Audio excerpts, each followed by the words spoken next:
Le 21 septembre 1897, Sigmund Freud écrit à son ami Wilhelm Fliess « Je vais tout de suite te confier le grand secret qui, au cours des derniers mois, s'est lentement fait jour en moi. Je ne crois plus à mes neurotica.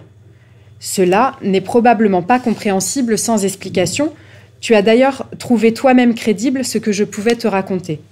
Je vais donc commencer historiquement et te dire d'où sont venus les motifs de mon incroyance. » Fin de citation. Alors que Freud étudie les névroses depuis près de 10 ans, nous assistons à la lecture de ces quelques lignes au tournant majeur qu'il opère. Jusqu'ici, il considérait l'étiologie des névroses comme liée 1. À des pratiques sexuelles anormales ou insatisfaisantes ou aux affects accompagnant ces pratiques, ou 2. À l'existence de traumas sexuels. Au fil de ses écrits, c'est cette seconde hypothèse qui semblait se confirmer grâce à son étude de l'hystérie. Ce que Freud nomme neurotica, ou théorie de la séduction, c'est l'existence d'un abus sexuel survenu avant la puberté qui conduirait dans l'après-coup au développement d'une névrose. Dans sa lettre à Fliess, il déploie les raisons pour lesquelles il abandonne finalement cette théorie. D'abord, le traitement ne parvient pas à son terme, ou produit des résultats partiels. De plus, cela reviendrait à incriminer les pères de pervers dans une proportion peu probable.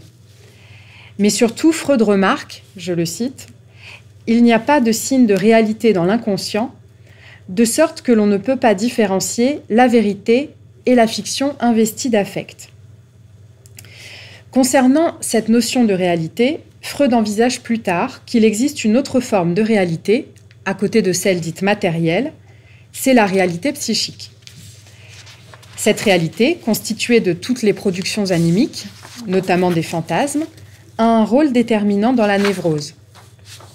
Ainsi, selon Freud, les fantasmes sont, je cite, « des constructions psychiques avancées qui sont élevées pour barrer l'accès aux souvenirs.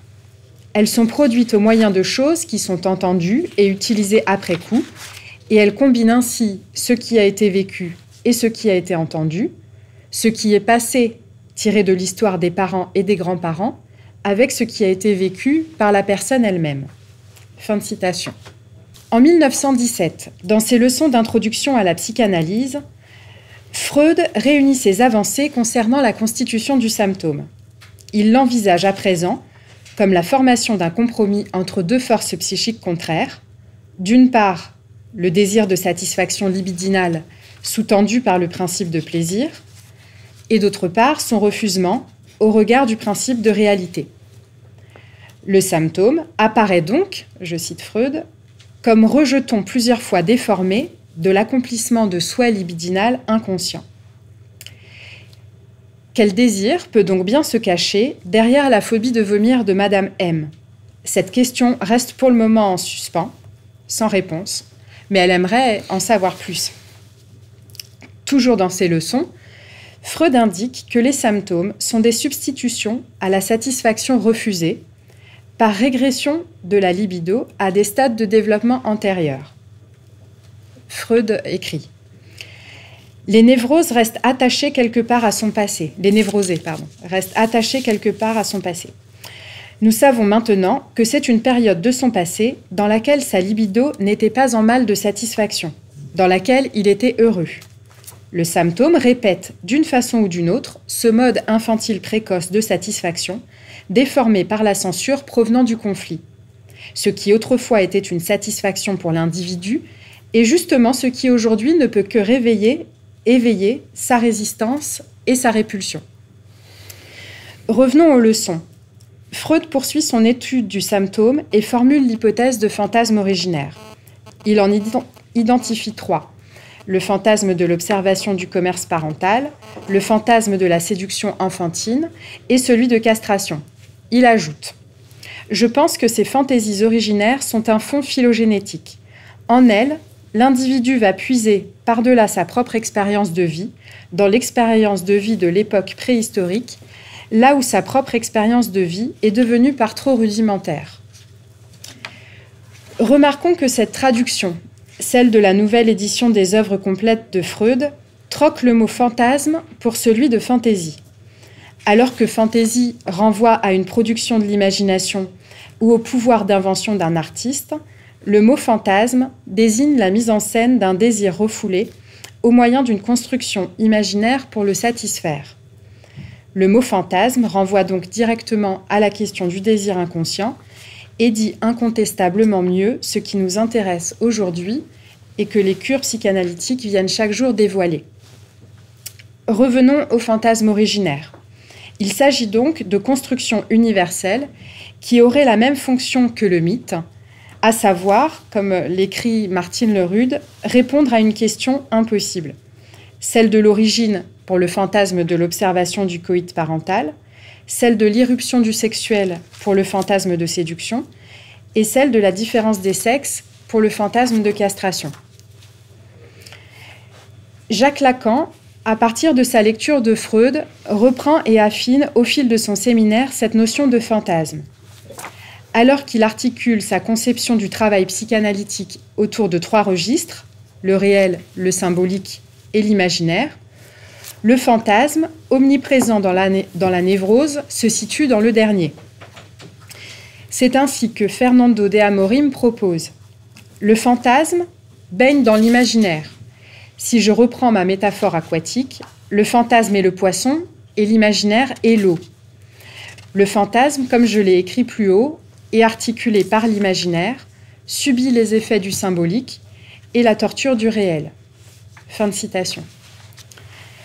Lacan définit le fantasme comme étant l'imaginaire pris dans un certain usage de signifiant, c'est-à-dire qu'il est articulé dans le signifiant par son côté scénaristique, et dans ce scénario, l'être s'y met en jeu sous des formes masquées, dans des images variées, ou encore présentifiées par un autre en tant que semblable.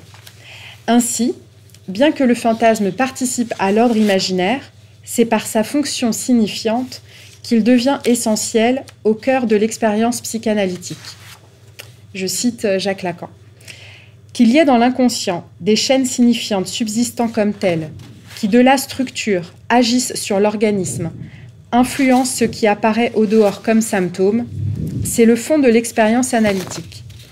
Il est beaucoup plus difficile de concevoir l'incidence inconsciente de quoi que ce soit d'imaginaire que de mettre le fantasme lui-même au niveau de ce qui, de commune mesure, se présente pour nous au niveau de l'inconscient, c'est à savoir le signifiant.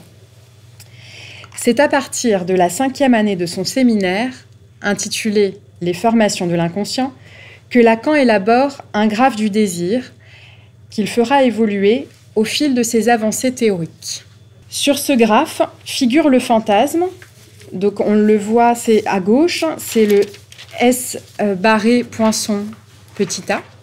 Lorsque nous remontons le schéma, mène vers le signifiant de l'autre barré, et lorsque nous le descendons, vers l'image de l'autre.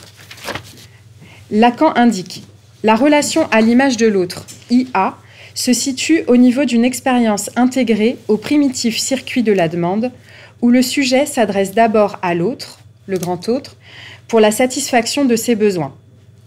Donc cette première boucle, celle inférieure sur le graphe, se situe à un niveau conscient et relie par la ligne inférieure, spéculaire, le moi, donc le petit m, à l'image de l'autre.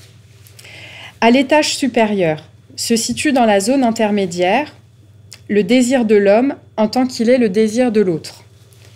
Ainsi, au-delà de toute satisfaction du besoin, le désir, écrit Lacan, se produit dans la marge qui existe entre la demande de satisfaction du besoin et la demande d'amour. Donc dans cette zone, nous trouvons une seconde ligne en position d'homologie par rapport à la première. Cette seconde ligne relève cette fois-ci de l'inconscient et relie le désir, donc le petit d qui est à droite, au fantasme. Le fantasme se trouve ainsi face au désir, en tant qu'il le voile, mais le révèle dans le même temps par sa formule S barré poisson petit a, qui doit se lire, je cite Lacan, le sujet en tant que marqué par le signifiant est proprement dans le fantasme coupure de petit a.